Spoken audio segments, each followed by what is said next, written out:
Alex Echezarreta. But right here, up for Michigan State, Jessica Mabry, starting it off for the Spartans. Yeah, that first pitch just came in a little bit low. Good discipline out of the gate there. Mabry chooses not to swing at that one. Michigan State loves to swing early in the count, but so far, 2 straight balls, and Mabry playing this one quite conservatively so far. Well, when you're a pitcher and you know that the opponent is looking to swing early in the count, you're probably not going to give them anything to hit in those first 2 pitches. You're going to try to get them to reach outside the zone. They're excited. It's a beautiful day for softball here today, and you're going to hope you can get them to jump on something, but right here it's going to be a difficult circumstance in a 3-0 count. Make that a 3-1 count. Looked like Mabry thought she had the ball and was starting to walk to first, but umpire puts his hand up. That's a strike, so. Just gracing the lower corner, able to continue this at-bat. This one hit up high into the air, and that one is caught by Jade Moy, the second baseman for Purdue. And with that one, the first out, you managed to take out the player that is getting on base with an extremely high percentage for Michigan State now. They've got 2 people over a 400 on base percentage. Courtney coming up here, Courtney Callahan, very good at getting on the base as well. If they're able to get both of these batters out, the Boilermakers should feel good about this inning. And Smith continuing that trend of pitching outside the box. Having some difficulty locating the zone, and a lot of times that zone can vary depending on your home plate umpire. So she's probably just trying to feel out the corners, see what she can get to be a strike and what's going to be a ball today. And that also is an interesting challenge for Kaylee Halata, who is obviously calling the pitches behind home plate today, and where she can frame what's going to happen down there. And that one's flown up. That one's going back to Bailey, and Bailey's able to snag it. So Bailey does not lose that one in the air. Charlie and Winter up for Michigan State.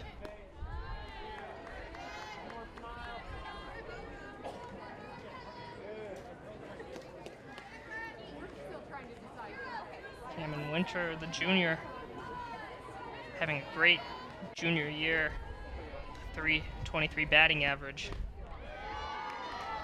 Pretty efficient hitter for Michigan State, ranking second on the team in RBIs with 18.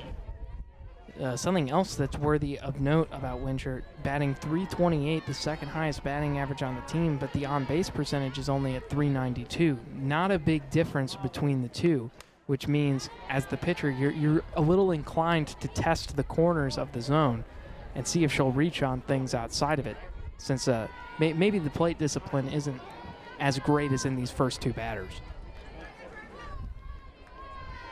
But even so, Winter has the most hits on the team with 43. That's a good way to have your on-base percentage pretty close to your batting average. It's just hitting the ball every time. Yeah, just hit the ball, and obviously adding great odds to get on base. Obviously, you can't get on base if you don't hit the ball unless you're walked. And Winter probably likely told to take that pitch, 3-1, with Smith still having some location issues, but she was able to find the zone on that one, bring us full count, 2 outs. Full count, so we already had 2 up, 2 down. Smith dealing so far. Let's see if she makes this 3 up, 3 down. That one's popped up high. Ryan Ross is there to catch it. 3 up, 3 down for the Boilermakers in the top of the first.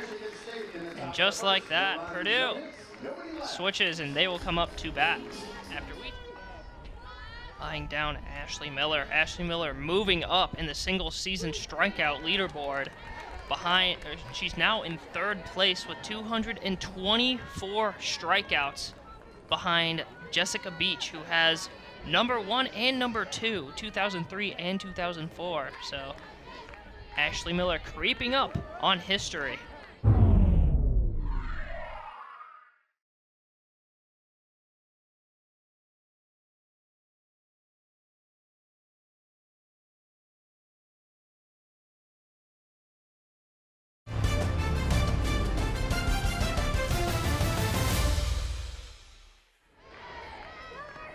she could possibly catch up to them this weekend, or catch up to at least Jessica Beach's second record.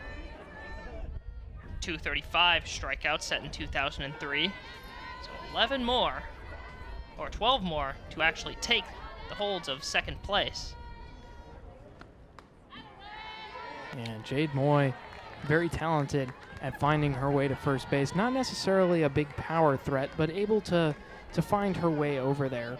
Find about a 364 rate. A lot of poise for a freshman. A lot of poise for Jade Moy as Ashley Miller looking for the early strikeout to continue her dominant performance. Miller pitching 6 innings yesterday before Sarah Ladd came in for relief. One of the things that's worthy of note is there's a big difference in the amount of pitching innings between the two starters today. As you mentioned, a lot more action for Miller this year, 165.2 innings, 165 and 2/3, as opposed to Brenna Smith, who now has thrown 175 and a third. Michigan State loves Ashley Miller on the mound. Such a good pitcher, as right here is a strikeout for Ashley Miller. Yeah, and that one, some good movement on the off speed there. Gets her to go way early on the outside. And Dillon up to bat for Purdue. And that one's going to have nicked her back foot, and she's going to get to take first base because of it. That's one that Ashley Miller's going to want back. She's tied the Purdue singles season doubles record with 18 and has finished second in on-base percentage last season at .539. Just such an incredible player for Purdue batting.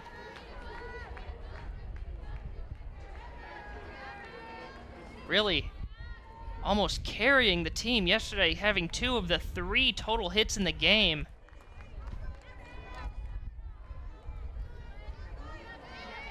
She's going to find herself in a difficult situation here, going down 0-2 on the first 2 pitches. Yeah, 0-2 in the first 2 pitches. Her seasonal average so far this year is .408. But obviously this is not a position you'd like to be in as a batter. And just like that, she strikes out. So another strikeout for Ashley Miller.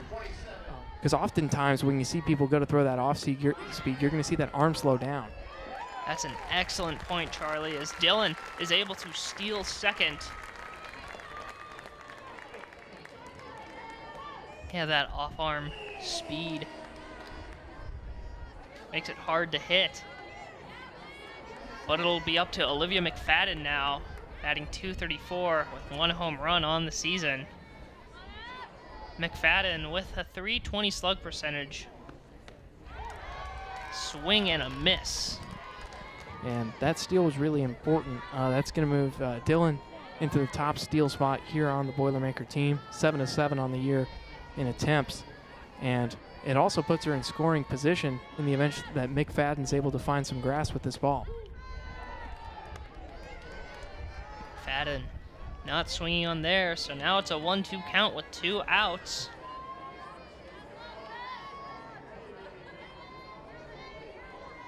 Ashley Miller checking her wrist. It's like she's audibling like a quarterback. And she strikes out McFadden, so 3 straight strikeouts for Ashley Miller. And the Boilermakers are going to look to try to respond with some good pitching of their own. It'll be Smith facing now Barroso for the Spartans. Yesterday, Barroso only had 1 hit and struck out once. And with that swing right there, Barroso is at a 1-2 count, is at a 1-1 count, excuse me, with that being her first strike.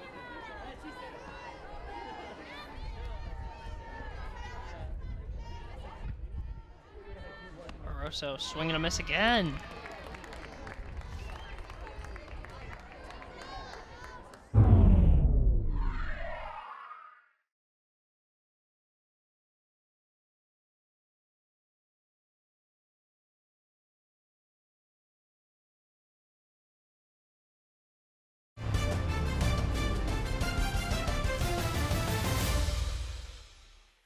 really starting to find some location on that outside corner, Brenna Smith. It looks like she's been able to hit a couple of moving pitches that look like they're going to go down the middle and end up swinging out just outside of the zone. Brenna Smith doing an excellent job so far to start off this game for the Boilers.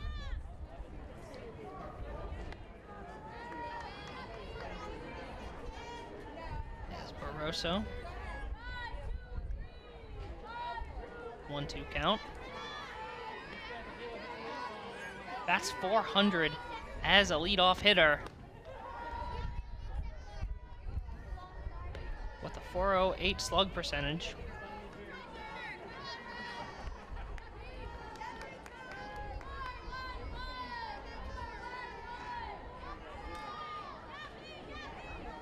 Barroso looking like she might bunt, but takes the bat back, swings, hits it straight to Becker at the shortstop position. And just like that, there is an out. And as long you're content to give up some contact as long as they're putting it on a line right at your infielders, but good job by Becker there to stay in front of that ball. She loses track of that one, and that one was going to be extra bases for sure. That one almost looked like the ball was looking for her. That went straight to her. But still an excellent catch, as that one was coming fast. So now up to the plate for the Spartans is Katie Ladd. Ladd's having a good season so far, batting .286 with 13 RBIs. Ladd, an excellent player once she gets on the base. Second on the team in stolen bases this year with 9. So an excellent base runner for the Spartans. Ladd is also 5th all-time in doubles at MSU with 42, which is 3 off of tying Dana Feenstra, who played in 2004 to 07. But right here, Ladd behind in the count, 0-2. And 0-2, she's definitely going to be looking to defend. If I'm Brenna Smith here, I am not pitching anything inside the zone. I'm going to try to go a little low and outside. That one's a little high and outside. Well, I got half it right.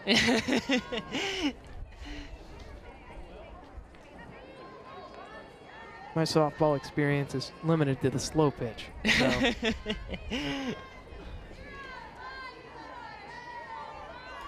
My predictions may not always be 100% right, but I do try to give you some good analysis out here. And that one's a stinger over to Bailey in the outfield.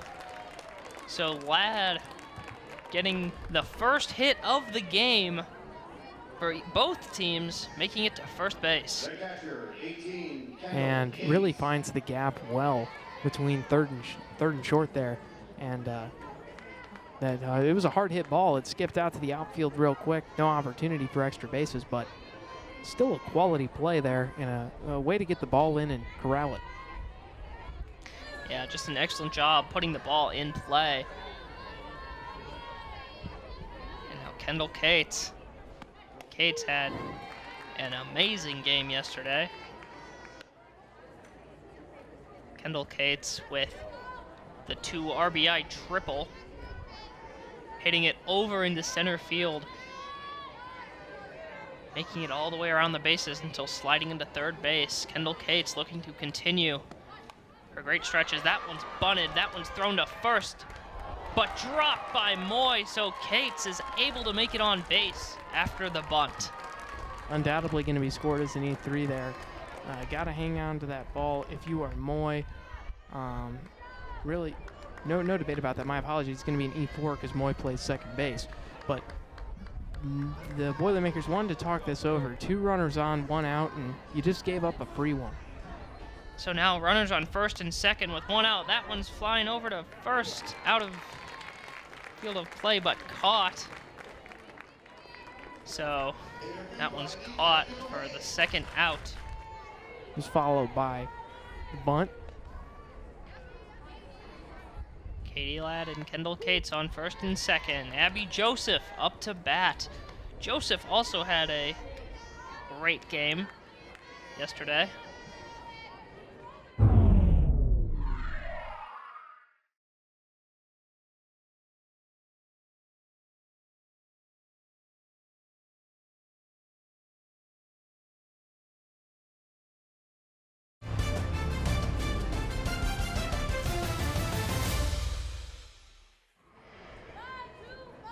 Joseph had her own RBI. In fact, 2 of them. 2 RBIs for Joseph yesterday. But 2 straight strikes, and she falls behind in the count.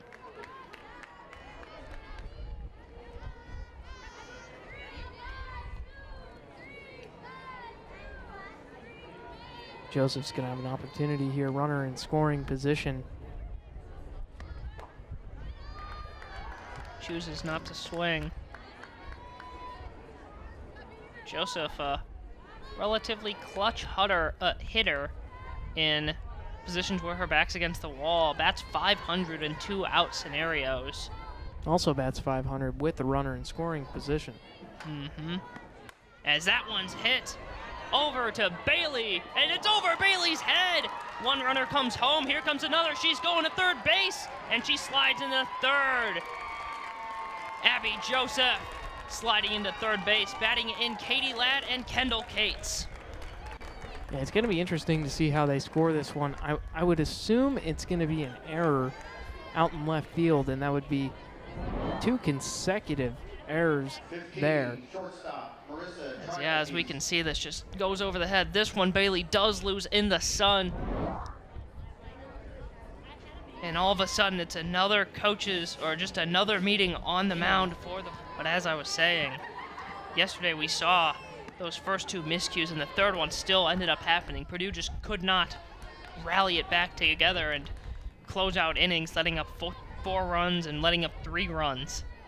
Right here, with 2 outs, you'd like to get the third without allowing Abby Joseph to make it home. And worthy of note about that Abby Joseph play, not scored as an error, even though that ball maybe could have been caught in left field. I believe the rules are a little specific on if it touches the glove or not, so it's going to actually be scored as an Abby Joseph double, advancing to third on the throw. Oh, okay. There's Tribal Piece. Now with 3 balls. Maybe the 3 balls was part of that meeting. See if throw a little bit outside the zone, get Tribal Piece swinging, but Tribal Piece not falling for it. It's not likely that that was a part of the meeting. Bottom of the order, you do not want to give them a free base, and they've just done that. Oh, miscue for Purdue as Tribal Piece looks like she runs over to second with Purdue caught napping. She didn't run to second. She race walked to second. There was no awareness of what was going on the field. First baseman's pointing over there going, hey, they're taking second, and no one knew where to go. Yeah, looked like an Olympic speed walker over there, just kind of skirting over to second base. No one on Purdue really doing anything. And that's significant because this is going to put 2 runners in scoring position. And the Boilermakers, who, mind you, had runners on first and second, 2 outs, were ahead in the count. And then through a series of unfortunate events for them, find themselves with runners on second and third, down 2. And on top of that, Jessica Mabry is up to bat. Probably one of the last people you want batting, despite the fact that Mabry has not had the most, I guess you could say, amazing weekend so far. She did have a hit yesterday, but Mabry second on the team with 5 home runs this year with an on-base percentage of .514. Number I'm looking at there, Brendan, is 18 RBIs, looking to expand on that right here.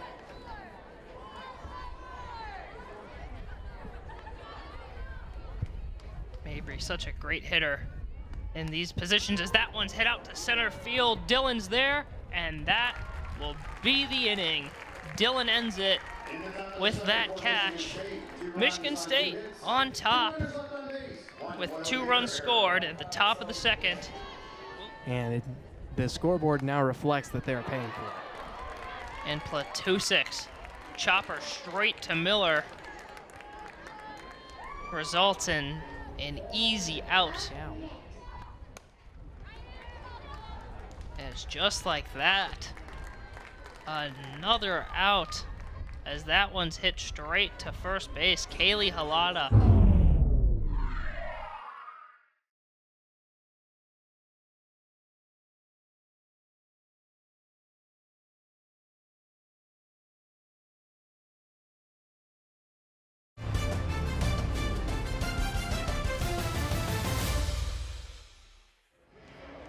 And that's going to bring up Rylan Ross. Ross, not a great contact hitter, but does have the power and the bat. I want to say 2 home runs on the year, 6 RBIs. That would be correct. Ryan Ross, sorry to interrupt, but Ryan Ross, to correct, oh yeah, 2 home runs on the season.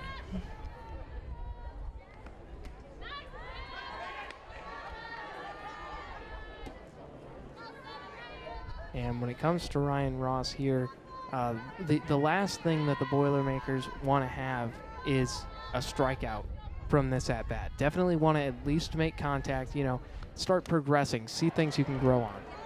Well, there was some contact, but that contact was hit straight over to Callahan in left field.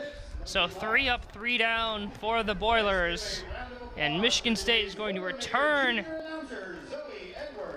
to bat in just a few minutes here on Big Ten Plus. Courtney Callahan, the senior from Commerce, Michigan.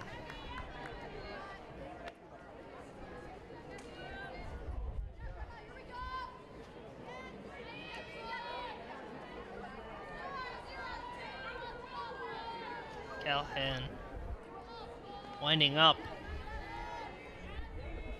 Swings on that one. That ball goes into the net.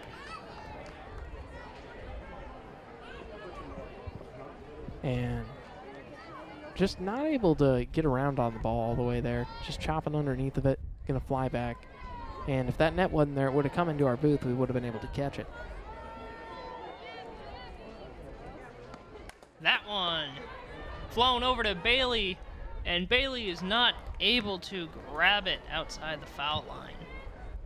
That one a little bit of a reach, but the Boilermakers probably hoping they could have hauled that one in, end the at-bat a little easier, but instead we're going to go back with a 2-2 count.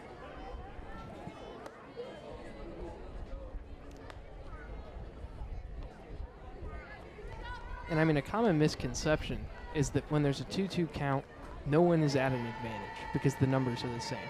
But in reality, this is a pitcher's count, and this is the last opportunity you're going to have in a pitcher's count if you throw a ball. So you want to take this opportunity to place your pitch where you want it, and right there she misses her spot a little bit on the outside corner. Now you run the risk of, okay, I can't miss again. If I miss, I'm giving up the free base. So now you're going to have to put your trust in your fielding and your pitching and try to throw something in the zone. Smith pitches, that one chops under her glove, grabbed by Moy, thrown to first, and that is a out. And pretty routine ground ball there for Moy, able to get the out at first. Number 1, first baseman. That one was a little bit close, but Moy able to toss it over to Ryan Ross, able to catch it, and just like that, Callahan is out, and Michigan State moves on to Winter.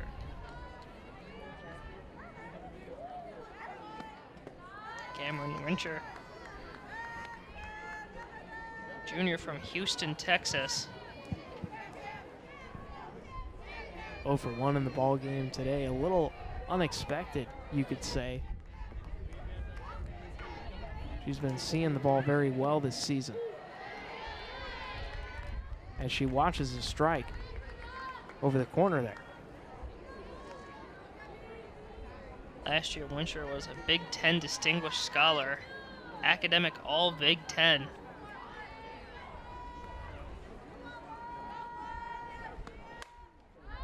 Swings on that one. That one flies into the crowd, and it is not caught by the parent. But the kids are running for it, and he's got it. You know, this isn't a Savannah Bananas game. It doesn't really matter if the audience catches the ball out there. But it's going to be an interesting count here with the 1-2. Take advantage here. Misses the zone. And that's when you can allow to miss on, because it was pretty close on the outside corner. Maybe you get the batter to try for it, and you are ahead a good bit in the count here. 2-2 is kind of where I say that the turning point is of an at-bat for a pitcher. That one's chopped over, grabbed by Becker, but not fully grabbed. Is that one not?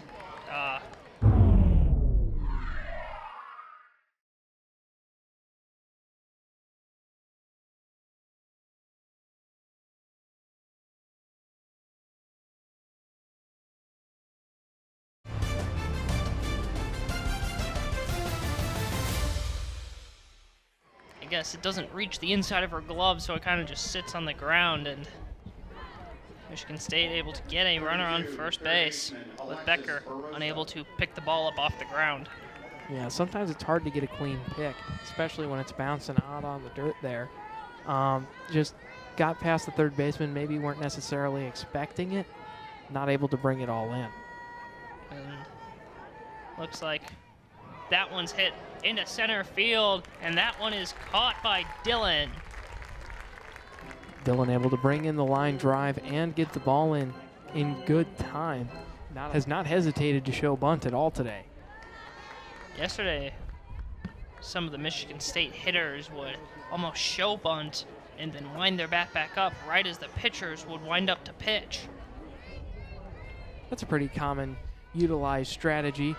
Makes the infielders' gears turn in their head a little bit right before the pitch. It's all about the mind games, Charlie. It's all about the mind games. Or I believe as the band Foreigner puts it, head games.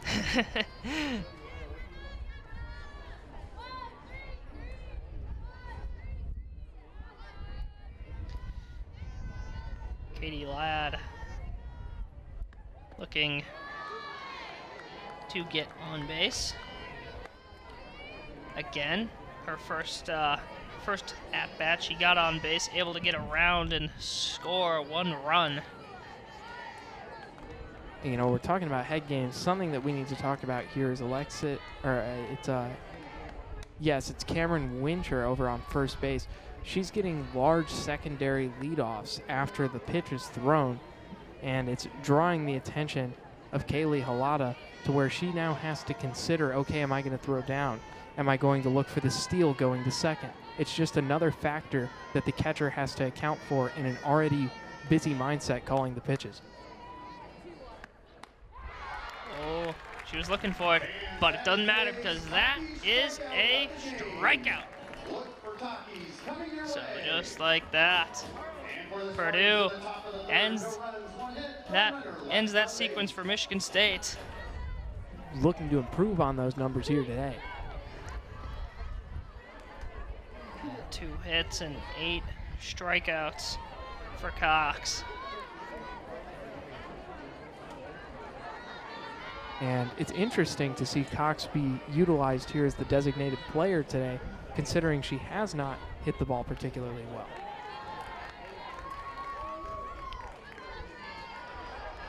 As you said, not hitting the ball particularly well yesterday. No hits, no runs. The only stat she recorded was a strikeout. 3 at-bats as that one. It's called for a ball. So Cox working a 2-1 count.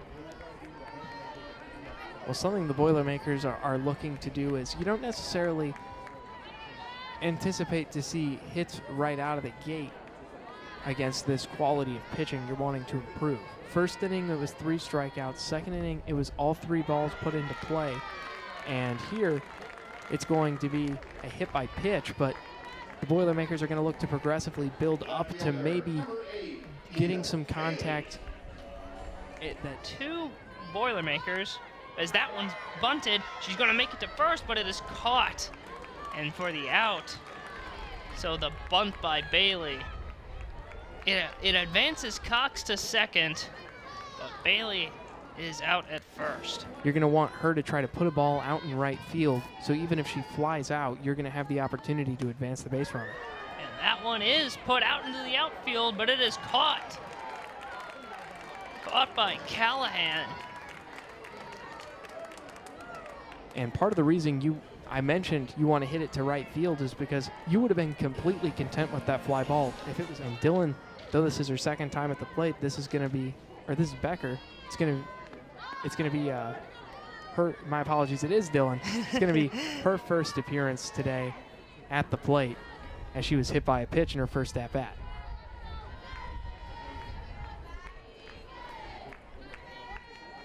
And Kiara Dillon, the sophomore from Lafayette, Indiana, so quite familiar with the area here in West Lafayette.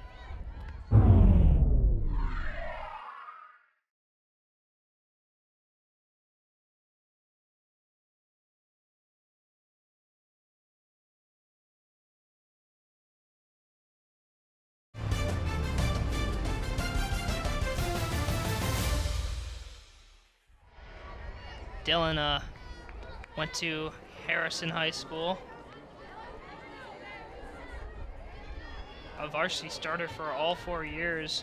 She was actually teammates with current Boilermakers Kaylee Halada and Kylie Goff. And worthy of note about this is the Boilermakers don't recruit across a lot of Indiana, but they do pull a lot of the better players from the Lafayette area, both Jefferson and Harrison. A lot of local players on this Boilermaker team.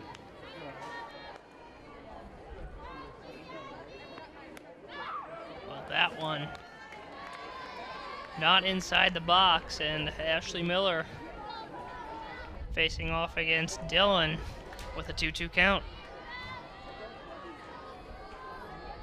And we talked about the importance of the 2-2 count here. And she finds her bottom corner for the punch out.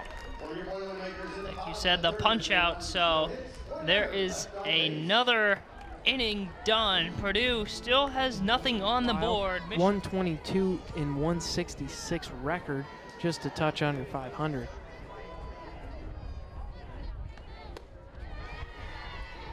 And on the mound for Purdue is still Brenna Smith. And Kendall Cates is up to bat. First pitch was a ball. Second pitch is a strike. Smith has developed a little bit more control as the game's gone on, hitting her spots a little bit better.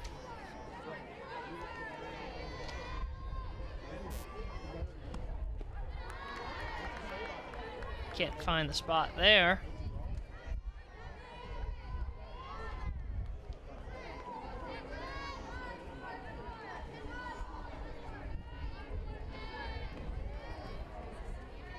Smith winds up. And there is another ball, so 2 straight balls makes this a 3-1 count.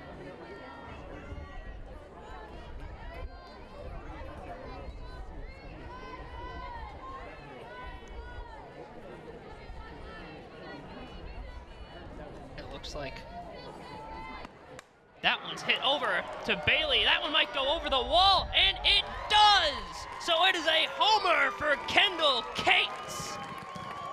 And a good deep ball. We mentioned that breeze out in left field helps push that one just barely over the fence, and it allows the Spartans to extend their lead to 3.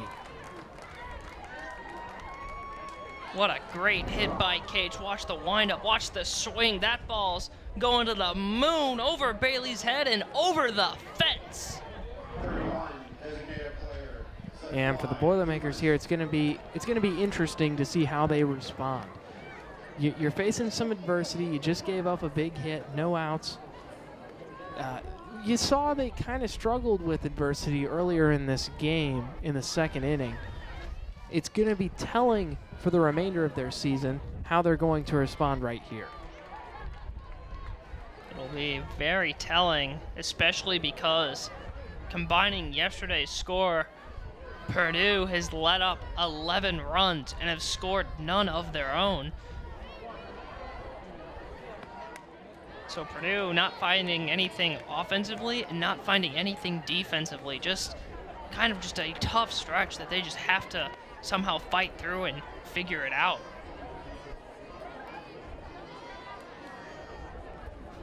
And, you know, teams, obviously, all teams go through this phase where they find themselves in struggles and they have to fight through adversity. But, like, what needs to change for Purdue, Charlie?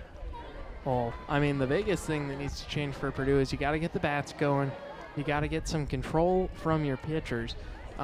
There's only so much you can do at this point in the season, right? Start to set some attainable goals. Focus on giving up less runs every game. Focus on giving your pitchers more run support. And that's how you start to build a program, is by setting those small goals that build up. And Purdue able to get the out there, as Dumas hit that one to Becker. Becker throws it to first.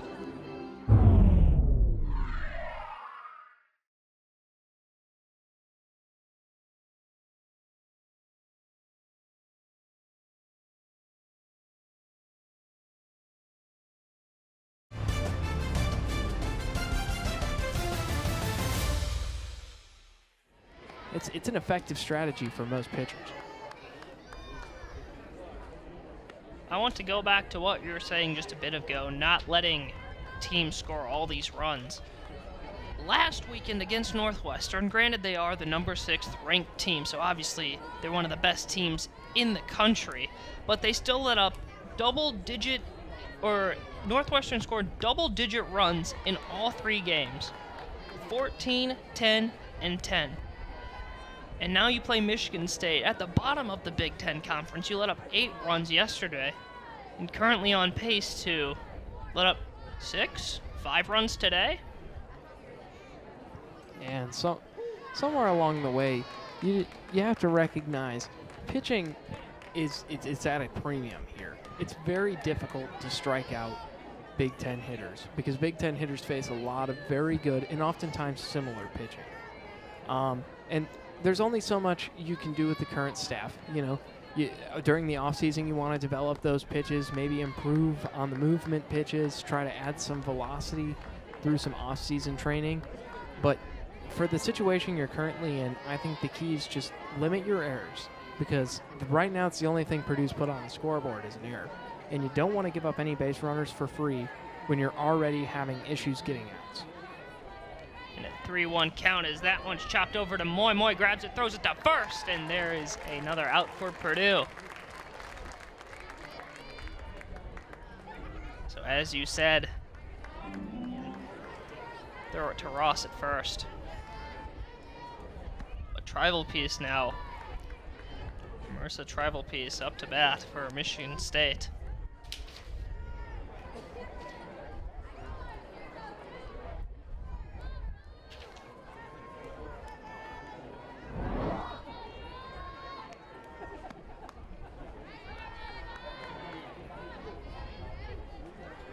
That one thrown wide outside the box.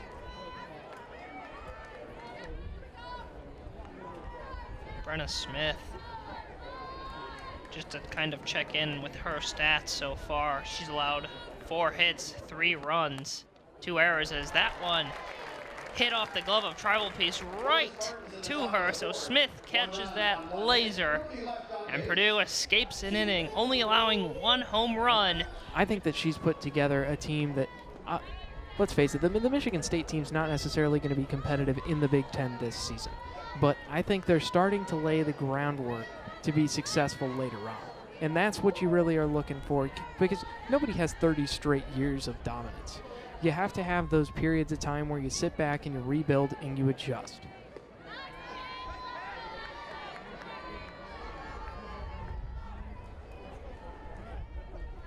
As Ashley Miller facing off against Rachel Becker again. Becker has put the team on her back before. It looks like she'll probably have to do that today if Purdue wants any hope of getting some momentum and getting back into the game. And the count's in her favor with 3 balls, no strikes. And if I'm third base coach here, I don't know if I call for a take or if I call for a swing away, because really either could work in your benefit. And if you're Michigan State, you're probably pretty content to let Becker walk. as if there's a player in this lineup you're looking to get to first for free, it's going to be that one. And I do also see some action over in the Michigan State bullpen. Sarah Ladd doing some stretch and toss, just getting loosely warm over there. Yeah, Sarah Ladd came into relief in the 6th inning, or the 7th inning, excuse me, yesterday, after Ashley Miller pitched a great game. So her arm probably feeling up, but that one's hit over to the shortstop. That one's thrown to first for the double play. So that one's hit to Barroso. Barroso throws it to Tribal Piece. No, very impressive play by Michigan State defensively. It just seems like everything is going their way. As Riley Platusek 0 for 1 so far, the ground out in the 2nd. You had Becker, who was walked on a 4-0 count. So at least you had a free runner on base and still nothing to show for it, as this one is thrown to first and Winter catches it. For Purdue in the home half So of the just fourth like inning. that.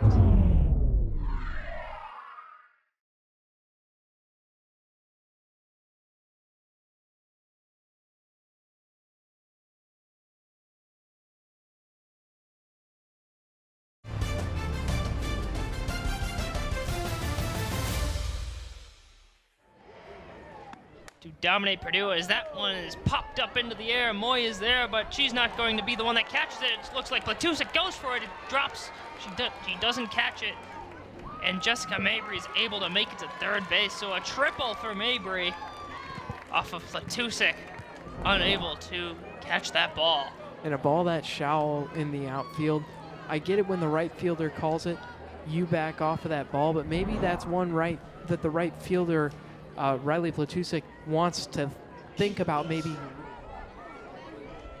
And Callahan up to bat now for the Spartans.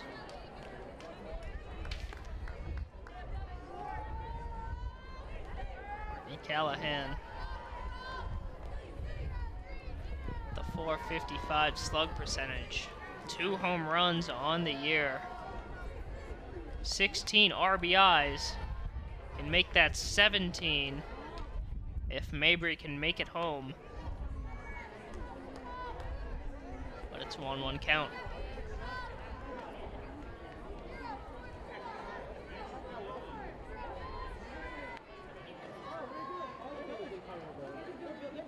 Callahan swings. That one's going out to Bailey. Bailey is there to grab it, but Mabry is running home for the easy score. And that's a great hit ball. You want a ball that's either in right field or very deep in left to score that runner at home. And they got exactly what they were looking for. You are content to give up the sacrifice fly to expand your lead. Beautiful hit by Callahan, as you said, for the sacrifice fly. So an RBI for Callahan. As Winter, the first baseman, taking her turn at the plate, excuse me.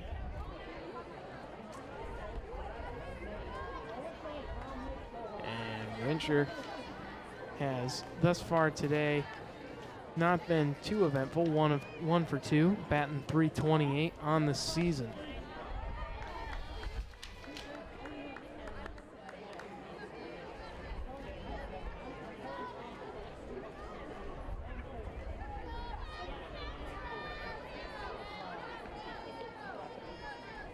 Winter with 1 hit already today. Something worthy of note about Winter, for those of you stat heads at home, she is at 795 as an OPS on the season, which is probably a little bit below average here in softball. But it's the on-base percentage being at 394 that tints you off to maybe she doesn't have a ton of power, but she does have the ability to find her way to first base through discipline and finding correct spatial hitting.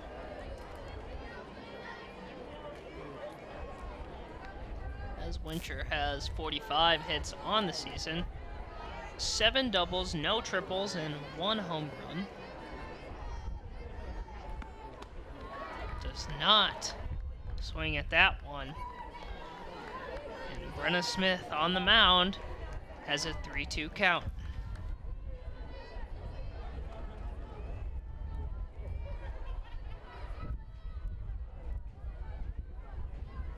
Brenna Smith. 1 out so far. And that one's hit over to the third baseman. That one's thrown to first. That one's high.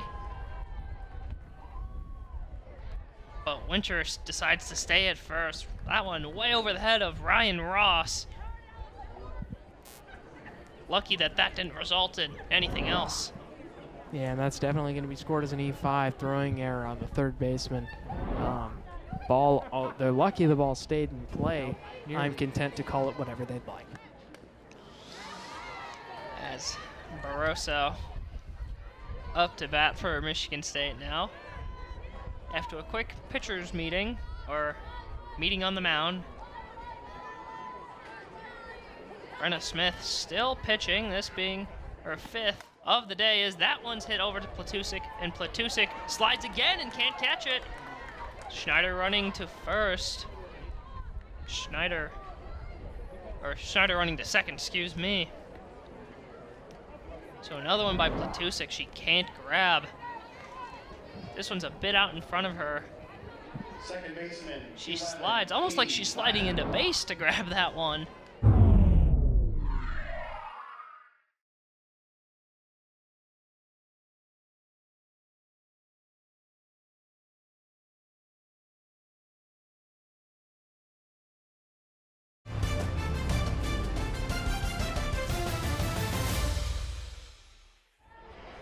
It's not uncommon to slide like that to bring the ball in, but I'm going to give you an old adage from my baseball coach here. It's called the kindergarten rule, and if the ball hits your glove, you should have caught it. That's the way that it goes. And the fact that there have been several balls that have hit the gloves of outfielders and not been brought in is a violation that would leave my high school baseball coach, Randy Roberts, quite displeased. Well, your high school coach would not be displeased at Kiara Dillon as Dillon catches this pop fly right here. Yeah, and if you look there at the end, it was difficult for her to track that ball into the glove. A lot of those high-flying ones are where you're going to see the most variation in the air with the spin from the wind. Yeah, as those flags are flying in the background. We mentioned how gusty it was out here at Bittinger. A nice chilly, or not chilly, but a nice breeze to keep it a bit cool on this warm 81-degree day. Worthy of note here, Brendan, 2 consecutive pitch outs. Calls by the catcher to throw the ball high while standing. Looks like they may be going to intentionally load the bases up here. Going to be bold. Well, I'd say that's a good decision because that was Kendall Cates, and the last time she was up to bat, she hit it out of the park. So there's 2 outs, and it's going to be a force out at any base.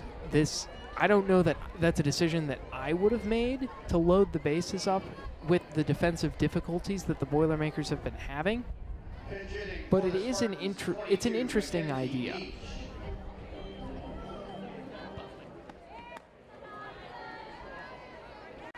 One home run on the season.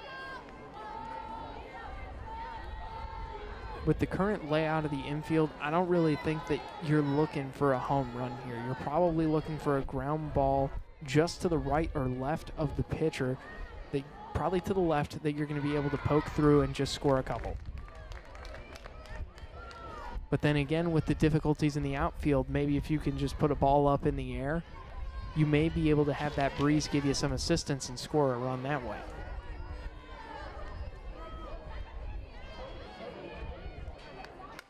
As that one's popped high into the net. Just got under that ball. Timing was right, but the swing was a good bit under the ball. On third base is Schneider, stepping in for Cameron Winter. Second base, Barroso. First base is Cates. Smith has got to be deliberate in pitch location here. With a 2-1 count, bases loaded, probably want to throw something outside the zone and see if he can get her to bite, which she tried right there. 2-2 count.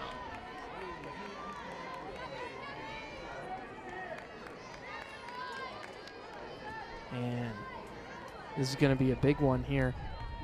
The turning point of the at-bat, pitcher with the advantage. Huge opportunity. That one's swing, that one's out to Platusik. Can she catch this one? Nope, it's going to be Moy who steps in front of her. So she looks to be really winding up there. She's got an interesting stance. If you look, the way she holds the bat, she likes to point it out almost to center field, left center field, instead of having it straight up, which I would imagine would add some time to the swing going through, but I guess one of us is a Division I softball player and one of us is not, so I'm going to take Lolata's word on her swing being good. A lot of batting, .218 on the season. Lolata chooses not to swing again. Good choice, as that is a ball. As we should probably mention, Sarah Ladd is now in. Sarah Ladd has played 25 games this season with a 7-8 record. Subbing in for Ashley Miller. Sarah Ladd, another thing to mention, switches it up now. Ashley Miller, the righty, Sarah Ladd, the lefty.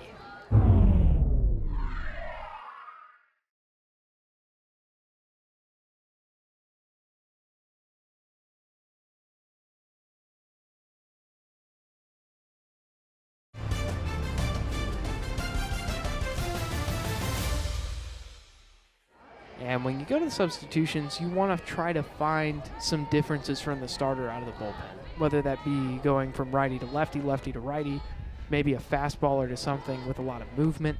Not surprising to see them go that route here.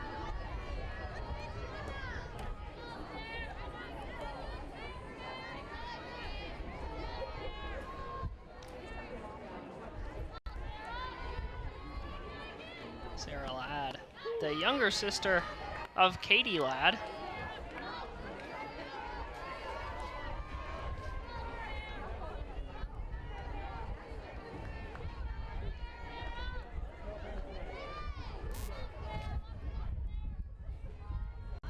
Ladd pitches, that one's hit, that one's over, and it is fair. Dropping inside the line, and Callahan. Answers jinx today. Brendan and I worked very hard to bite our tongues, as they did carry a no-hitter into the 5th inning today. Ryan Ross with the fly out in the second, 0 for 1 today, but as you said, us trying to bite our tongues with the no-hitter. You never want to be the one that jinxes it. But Ross throws that. It's caught and it's thrown to first, and that's a double play again. So a double play made by Tribal Piece. And just when the Boilermakers felt that they had developed some sort of momentum, Michigan State comes back and puts them in their place. With this. But Emily Cox, now with with 2 outs, no one on base.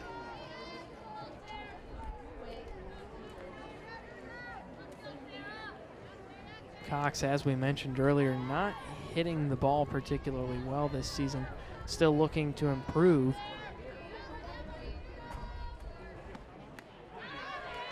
Cox with a big swing for the 2nd strike. And now Sarah Ladd finds herself way ahead in the count, 0-2.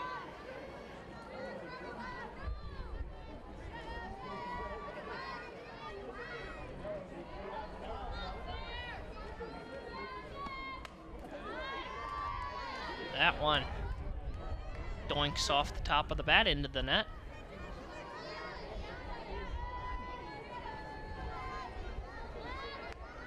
And Cox is just looking to get something done here. Was hit by the pitch last time she came up, as we mentioned. And she's showing bunt down 0-2 with 2 outs. That one's popped up high, and that one's ran and dove and caught! That one's caught by Jessica Mabry. And the inning ends on that. So an excellent play by Jessica Mabry. Purdue looking to continue her great day with a big swing, but no contact on the ball. And one thing to mention between the Purdue pitching and Michigan State pitching. Michigan State, 51 pitches on the day so far. Purdue, over 100 pitches. As that one is caught. That one flies over to the third baseman. Olivia Mcfadden able to catch that one. But 51 pitches compared to 101 pitches for Purdue. Yeah, it looks like there's going to be a pinch hitter here for the Spartans, as 93 Kaylee Roper is going to be stepping into the plate.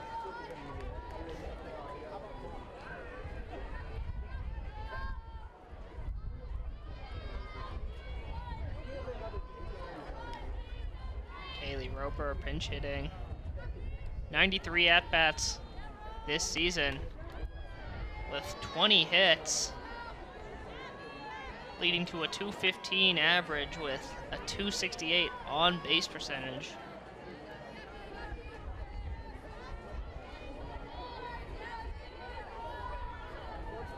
But 3 out of those 20 hits have been home runs.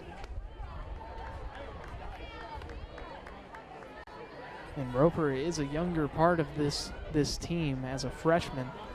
Someone that you want to see get some at-bats here in games that you have firm control. A 4-run lead is obviously erasable, but you want to be able to give some of those younger players the opportunity to get plate appearances, so when you really need them in a couple of years, they're ready.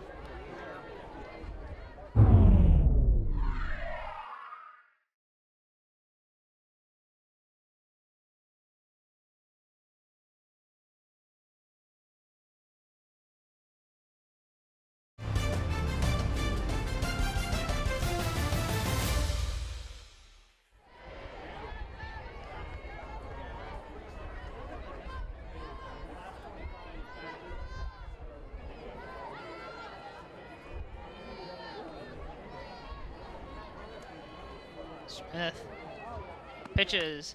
That one bounces over to Mcfadden, but is a foul ball as it crosses the line.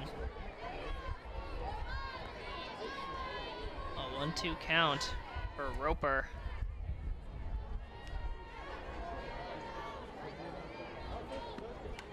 Roper swings. That one barely grazes the top of the bat. So that one does not count as a strikeout.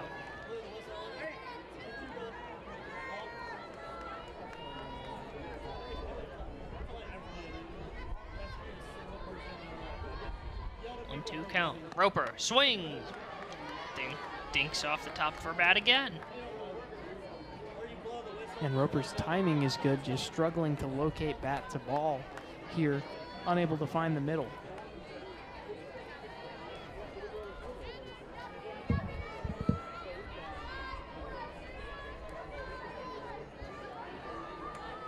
There's a lot of waits for the pitch from Smith. Here it comes. There's the swing by Roper, grabbed by Becker, thrown to first, and there is the second out. And just a good fielding. Especially considering that it's a bigger ball than a baseball, so it weighs more as well. And the base paths are about half, so you have about half as much time to get that ball over there. That's Jessica Mabry. Up to bat for Michigan State. Mabry had the triple earlier today. Another ball flies into the crowd. This time, doesn't look like kids are going for it.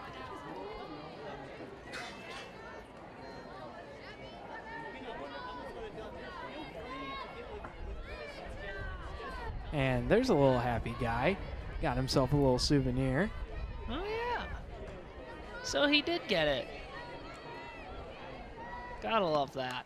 As Mabry flies that one high, Ross is there, but Ross does not catch it. So it stays as a foul and a 1-2 count.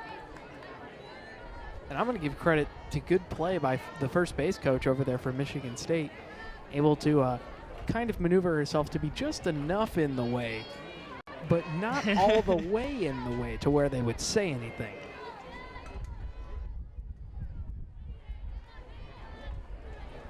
It's a masterful art that coaches have to work on. As Mabry pops that high, Platusik is there, and Platusik finally catches a ball that's sent her way. And she'll end the top of the 6th with Michigan State not scoring a run for the first time in 3 innings. Ladd has been effective so far this year. Kendall Bailey for the Boilers. 200 batting average, no home runs, but 4 RBIs.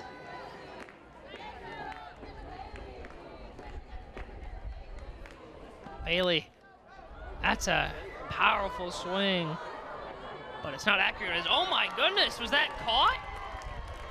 It looks like that was caught by Tribal Piece coming from her shortstop position and grabs the ball. What an impressive play by Tribal Piece. And Coach Bude Oliveira should have taken a page out of the Michigan State book and maybe interfered, well, not interfering, with that ball over at third base. Yeah, I was ready to say, oh, another foul ball, but nope. No way, Jose. Tribal Piece over here for a great highlight play. Da-na-na, da-na-na.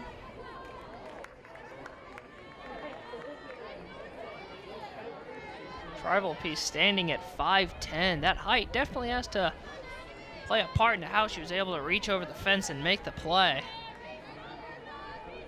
Good effort, especially all the same there, because normally you would expect a third baseman to go over and pursue that ball, but Barroso kind of just stayed at her third base position as Moy strikes out.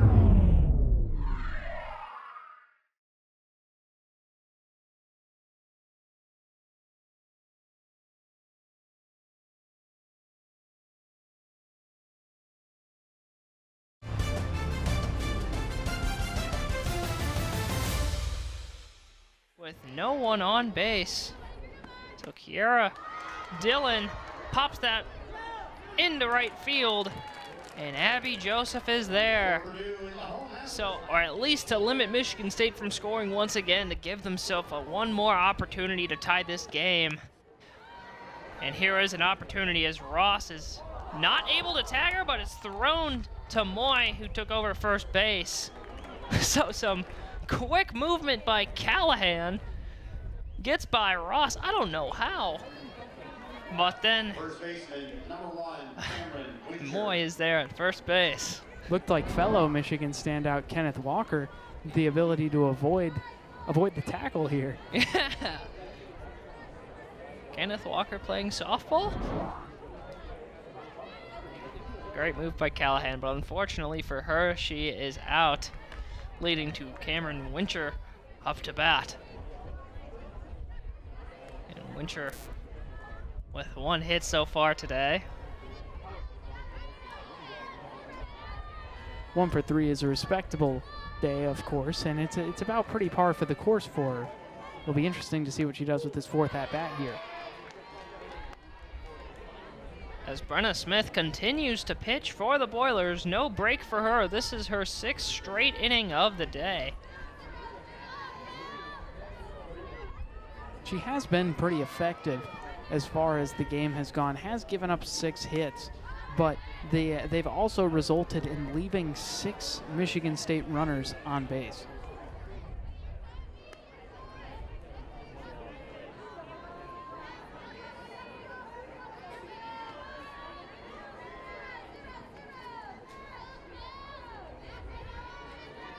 So 1-2 count. Smith and Wincher. Wincher hits that one, gets by 2 Boilermakers, so Bailey will grab it in left field. McFadden and Becker both dive, hit the deck trying to grab the ball, but that one, a line drive on the ground, splits both of them over to Bailey. An impressively placed ball. If that would have been put maybe a foot to either side, it would have been fielded by either player. But even so, on the ground, I don't know if they would have been able to get up and throw it to first fast enough. And it looks like we're going to have another pinch hitter here for Michigan State. Kennedy Wiley being handed a bat coming off the bench. Wiley stepping in for Barroso. Wiley, without much experience, 27 at-bats, 6 hits, and has scored 3 runs. But on her 6 hits, she has 3 RBIs. So when she hits the ball, someone tends to score. Smith throws a ball.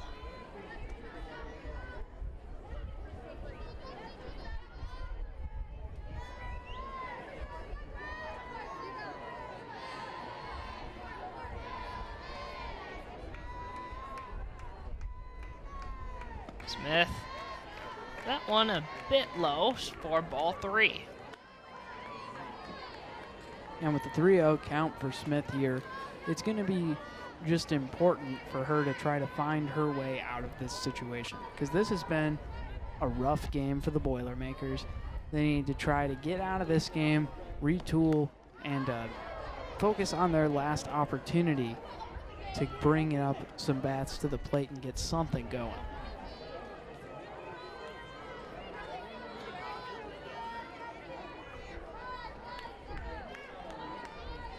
On deck is Katie Ladd with 3 balls. That one's hit. Another one. Great ball placement over to Bailey. And so now runners on first and second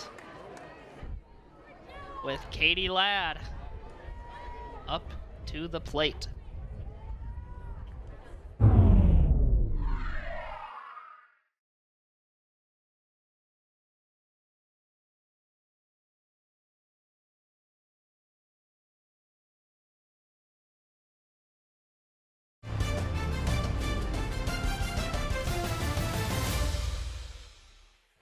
This is a very similar position she saw yesterday, coming in bottom of the 7th with 2 outs to end the game. Subbing in for Smith.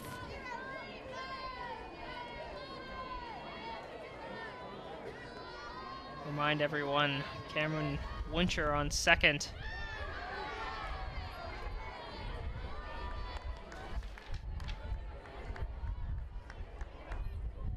Wincher on second, Wiley on first, and Katie Ladd on home plate, batting and trying to increase Michigan State's lead. And working with a 1-2 count, finding yourself a little bit behind.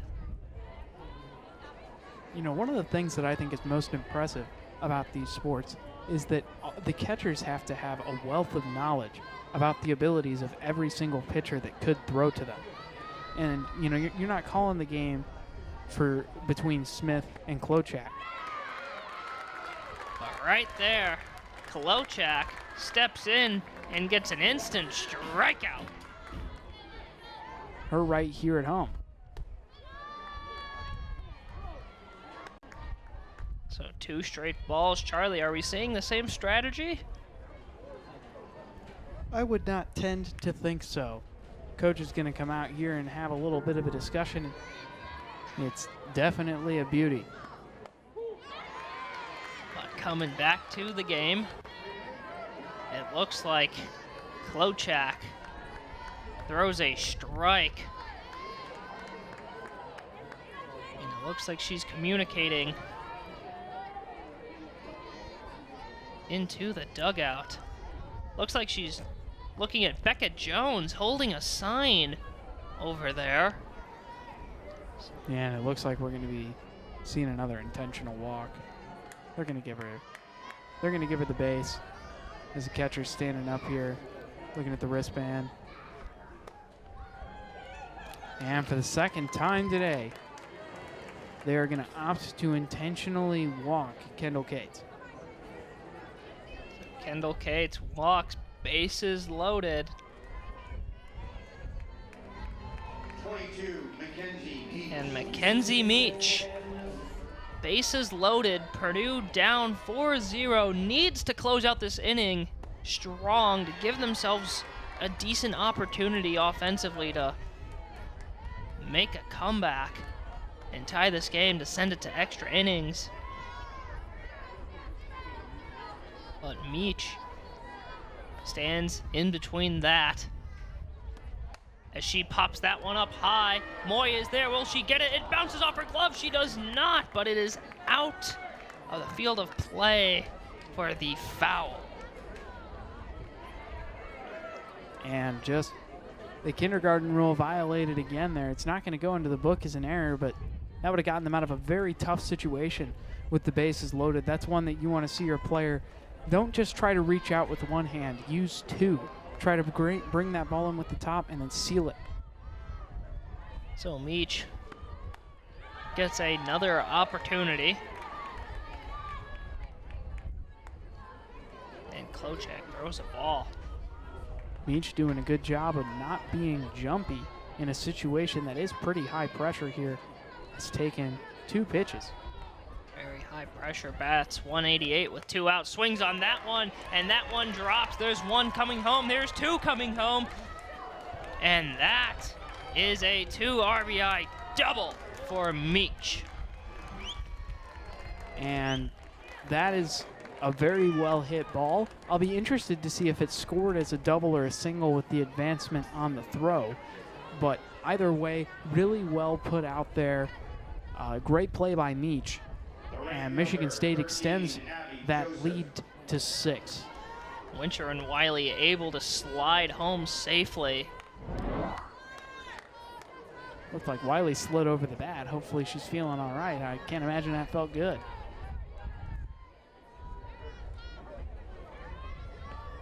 But now Michigan State with 2 more runs. It's a 6-0 ball game.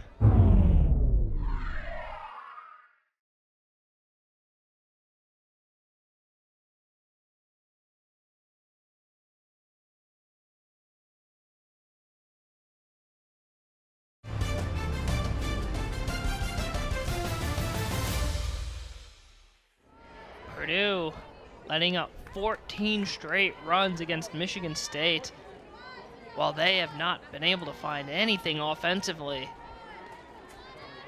between today and yesterday. Big swing by Abby Joseph. And we should point out defense makes a difference.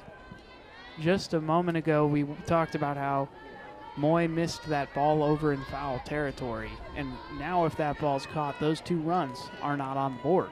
There's another ball, I believe it was in the 2nd inning, that was hit over to the left side.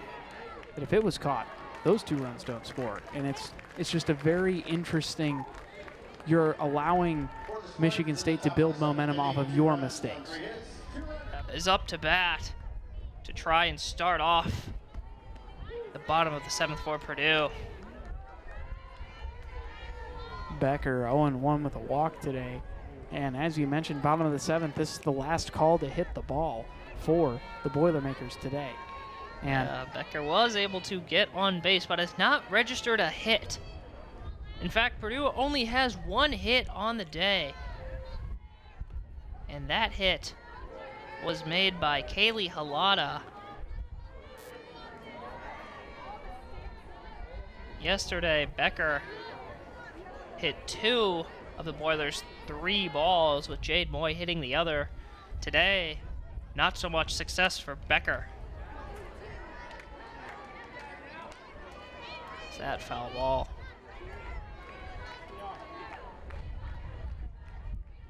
And so far, Boilermakers playing down 6, only 1 hit but 3 errors on the day. This is a day that likely the Boilermakers will wish to forget. It's so far a series the Boilermakers will wish to forget.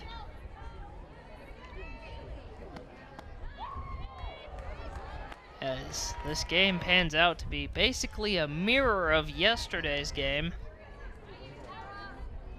Michigan State winning 8-0 with complete domination on both sides of the ball, offense and defense.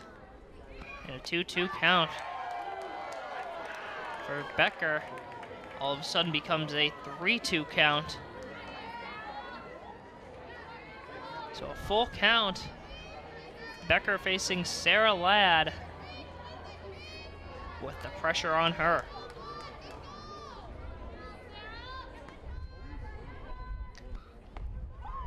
Folks at home, take notes. That right there is beautiful plate discipline. Rachel.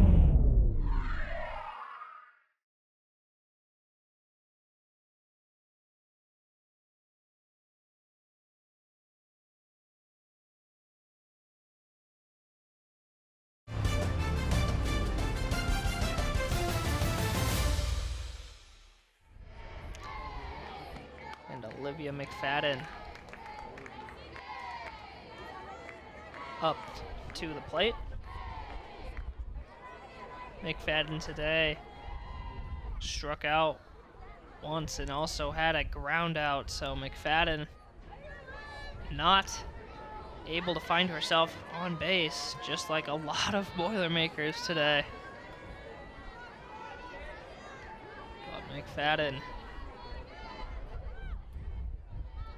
with the opportunity.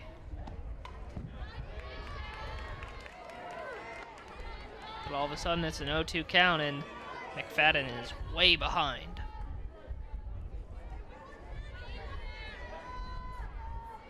And McFadden just going to try to make something happen here. The last thing you want to do, though, is to hit into a double play. I think the second to last thing, though, is to strike out, which McFadden does. The right fielder.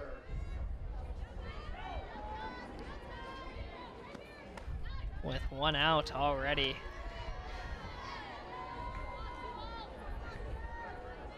Down 6. Needs something. Earlier in this broadcast, I talked about, as a coach, you want to set some attainable goals.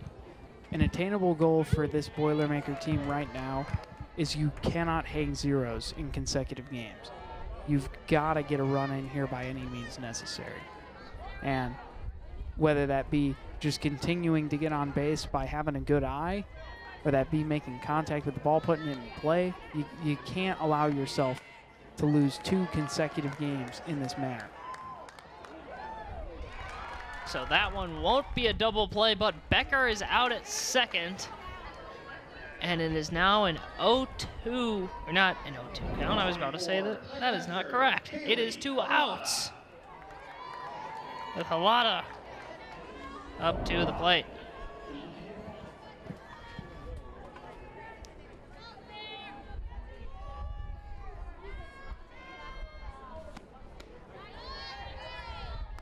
And as you were saying, you don't want to lose 2 games in a row without scoring a run.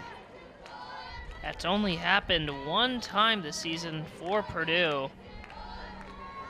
They scored 0 against Georgia, and then on the next week scored 0 against Stephen F. Austin. Otherwise, when the Boilers lose, they at least put points on the board, but today Or at least today and yesterday, it doesn't look like that might happen. We'll see what Kaylee Halata has in store to try to change that. Halata has had 5 home runs with a .387 slug.